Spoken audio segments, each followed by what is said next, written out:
Hello friends, આજે બનાવીશું ઉનાળાની ગરમીમાં પેટને ઠંડક આપતા અને એકદમ સિમ્પલ મસાલાથી પણ ખૂબ જ ટેસ્ટી એવા બનતા કાકડીના ઢોકળા.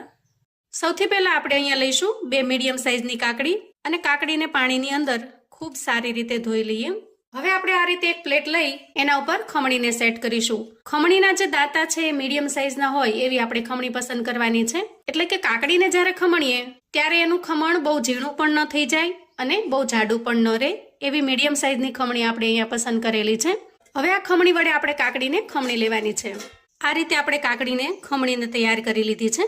હવે આપણે એક મિક્સિંગ બાઉલ લઈશું અને મિક્સિંગ બાઉલમાં 1 કપ જેટલો રવો એડ કરીશું. અહીંયા મેં જે થોડો જાડો રવો આવે છે એ લીધેલો છે.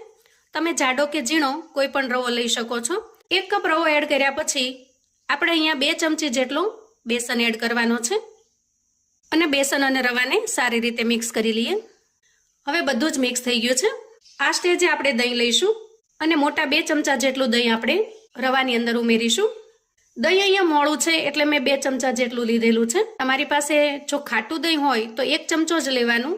હવે દહીંને આપણે રવાની અંદર મિક્સ કરી દેવાનું છે. સૌથી પહેલા પાણી ઉમેર્યા વગર દહીંની ભીનાશમાં જ આપણે રવાને પલાળી દઈએ અને પછી જરૂર પડે તો આપણે પાણી એડ કરીશું.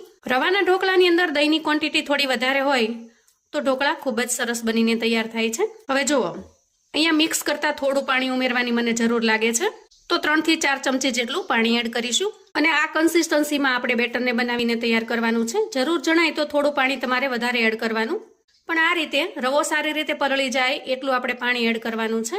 હવે બેટરને આપણે 5 મિનિટ માટે ઢાંકી અને રેસ્ટ થવા દઈશું. અંદાજે 5 મિનિટ પછી આપણે બેટરને ચેક કરી લઈએ. અહીંયા ચેક કરતા તમે જોશો કે બેટર થોડું થીક થઈ ગયું છે, થોડું વધારે ઘાટું બન્યું છે. આ સ્ટેજે આપણે 4 થી 5 ચમચી જેટલું પાણી લઈશું અને બેટરમાં ઉમેરીશું. બેટરની કન્સિસ્ટન્સીને આપણે થોડી અમથી પતલી કરવાની છે. જુઓ, આ રીતે આપણે થોડી અમથી ઢીલી એવી કન્સિસ્ટન્સીને લેવલમાં લેવાની છે. ત્યાર પછી આપણે ખમણીને તૈયાર કરેલી કાકડીને એડ કરીશું. તો બધી જ કાકડી આપણે આમાં એડ કરી દેવાની છે, કેમ કે આજના ઢોકળા છે એ સ્પેશિયલ કાકડીના ઢોકળા છે.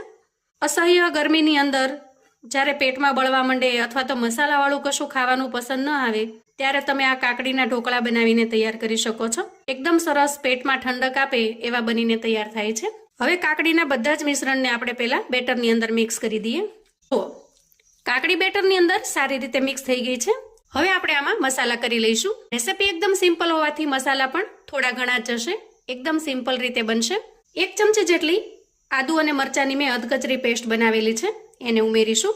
તીખાશ માટે આપણે અહીંયા માત્ર આદુ મરચાની પેસ્ટ જ ઉમેરવાના છીએ અને આ મરચું પણ એકદમ તીખું ન હોય એવું મેં લીધેલું છે. એકદમ જે તીખી લીલી મરચી આવે છે એ નથી લીધી. સ્વાદ પ્રમાણે મીઠું ઉમેરીશું. 1 ચમચી ધાણા જીરું પાવડર ઉમેરીશું અને સમારીને તૈયાર કરેલી કોથમીર એડ કરીશું. કોથમીરનું પ્રમાણ થોડું જાજુ રાખવાનું અહીંયા, કેમ કે આજના ઢોકળા બનશે એકદમ સરસ ગ્રીન ગ્રીન. અને વળી જેવી રીતે કાકડી પણ ઠંડી એવી રીતે કોથમીર પણ ઠંડી છે ગુણમાં અને એનાથી ઢોકળાનો ટેસ્ટ પણ ખૂબ જ સરસ બનશે. બધી જ વસ્તુને સારી રીતે મિક્સ કરી લઈએ. તો આજના ઢોકળા બનાવવા માટે આપણે હળદર કે મરચાંનો ઉપયોગ નથી કરવાના. એકદમ યુનિક અને અલગ રીત છે. આ પહેલા જો તમે ક્યારેય ટ્રાય ન કર્યા હોય તો એક વખત ચોક્કસથી બનાવજો. ખરેખર તમને ખૂબ જ પસંદ આવશે. અહીંયા મસાલાને મેં સારી રીતે મિક્સ કરી લીધા છે. હવે જુઓ, ઢોકળાને એકદમ ટેસ્ટી બનાવવા માટે આપણે અહીંયા વઘારિયાની અંદર 1 ચમચી જેટલું તેલ ગરમ કરી લીધું છે. આ તેલની અંદર આપણે લસણની કળીઓ એડ કરીશું. લગભગ 3 થી 4 લસણની કળીઓને મેં આ રીતે ઝીણી ઝીણી સમારી લીધી છે. પણ જો તમે લસણ ન ખાતા હો તો લસણને સ્કીપ કરી શકો છો. 1 ચમચી જેટલી રાઈ એડ કરીશું અને 1 ચપટી જેટલી હિંગ એડ કરીશું. હવે જુઓ, લસણની કળીઓ આ રીતે બ્રાઉન કલરની થઈ ગઈ છે. વઘારિયાને જરૂર પડે તો થોડીવાર માટે ગેસ પર રાખી લેવાનું અને લસણની કળીઓ બ્રાઉન કલરની થાય એટલે વઘારને આપણે બેટરની અંદર ઉમેરીશું અને સારી રીતે મિક્સ કરી લઈશું. તો અહીંયા બેટર બનીને તૈયાર થઈ ગયું છે. હવે થોડી આગળની તૈયારી કરી લઈએ અને બેટરને સાઈડ પર મૂકી દઈએ. હવે આપણે એક મોટું વાસણ લઈશું અને વાસણની અંદર એક કાંઠો અથવા તો સ્ટેન્ડ આ રીતે સેટ કરીશું અને 1 થી 1.5 ગ્લાસ જેટલું પાણી એડ કરીશું. ત્યાર પછી આવી કોઈ ડીશ કે પ્લેટ લઈશું અને એને ઓઇલથી ગ્રીસ કરી લઈશું અને ડીશ કે પ્લેટને આ રીતે એક્ઝેક્ટ વચ્ચે સેટ કરીશું. આ સેટઅપ તૈયાર થઈ જાય એટલે આપણે એને ગેસ પર મૂકીશું. ગેસ પર પાણી ગરમ થાય છે ત્યાં સુધીમાં આપણે બેટરની અંદર ઈનો એડ કરી દઈએ. થોડું પાણી નાખી ઈનોને એક્ટિવેટ કરી લઈએ અને સારી રીતે મિક્સ કરી લઈએ. હવે ઓઇલથી ગ્રીસ કરેલી થાળીની અંદર આપણે બેટરને ટ્રાન્સફર કરીશું અને આ રીતે ટેપ ટેપ કરી મિશ્રણને સારી રીતે ફેલાવી લઈશું. અહીંયા પાણી સરસ ગરમ થઈ ગયું છે તો તૈયાર કરેલી થાળીને આપણે એના અંદર સેટ કરી દઈશું અને ગેસની ફ્લેમને મીડિયમ રાખી આ રીતે 8 થી 10 મિનિટ માટે સારી રીતે સ્ટીમ થવા દઈશું.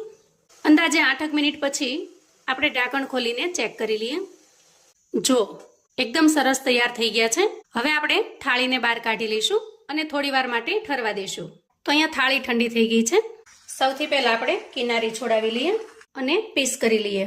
કાકડીના ઢોકળા એકદમ સરસ બનીને તૈયાર થઈ ગયા છે. તમારે આ રીતે સિમ્પલી એન્જોય કરવું હોય તો એ રીતે પણ તમે એન્જોય કરી શકો છો, અથવા તો આના અંદર થોડો વઘાર એડ કરી દેવાનો. તો અહીંયા જુઓ 1 ચમચી જેટલું મેં તેલ ગરમ કરી લીધું છે અને એમાં આપણે થોડી રાઈ એડ કરીશું. રાઈ થોડી ફૂટી જાય એટલે આપણે ઢોકળાની ઉપર આ રીતે સ્પ્રિંકલ કરી દઈશું, જેથી ઢોકળાની ઉપરની જે સાઈડ છે એ સૂકી નહીં થઈ જાય અને આ રીતે વઘાર એડ કરવાથી ખૂબ જ ટેસ્ટી એવા બનીને તૈયાર થશે. અને તમે ઢોકળાનો લુક જોઈ શકો છો, એકદમ ટેસ્ટી એવા દેખાઈ રહ્યા છે. અહીંયા હું તમને પીસ કાઢીને બતાવું. એકદમ ટેસ્ટી, જોતા જ મોઢામાં પાણી આવી જાય એવા સરસ બન્યા છે ને. વળી આના અંદર જે કાકડીનો ટેસ્ટ છે એકદમ અમેઝિંગ લાગે છે. તો નેક્સ્ટ ટાઈમ તમે જ્યારે પણ હવે ઢોકળા બનાવો તો એક વખત આ રીતે કાકડીના ઢોકળા બનાવીને ટ્રાય કરજો. આ ઢોકળાનો ટેસ્ટ ઘરમાં નાના મોટા સૌને ખૂબ જ પસંદ આવશે. આપણે બનાવેલી ગ્રીન ચટણી સાથે તો એકદમ ટેસ્ટી એવા લાગે છે.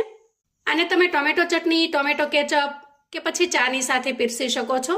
તો મિત્રો, આવું અવનવું જાણવા માટે અને મને સપોર્ટ કરવા માટે ચેનલ પર જો તમે નવા છો તો પ્લીઝ ચેનલને સબસ્ક્રાઈબ કરો. વિડીયો ગમે તો લાઈક અને શેર કરો. તમારા સગા સંબંધી મિત્રોને પણ આપણી આજની આ કાકડીના ઢોકળાની રેસિપી ચોક્કસથી શેર કરજો, જેથી એ લોકો પણ બનાવીને તૈયાર કરી શકે, એન્જોય કરી શકે અને એના પરિવારને પીરસી શકે. કોમેન્ટમાં મને ચોક્કસથી જણાવજો મિત્રો કે આજની આ એકદમ સિમ્પલ મસાલાથી બનેલા કાકડીના ઢોકળાની રેસિપી તમને કેવી લાગી છે. ફરી મળીશું એક નવી રેસિપી સાથે. ત્યાં સુધી આવજો મિત્રો.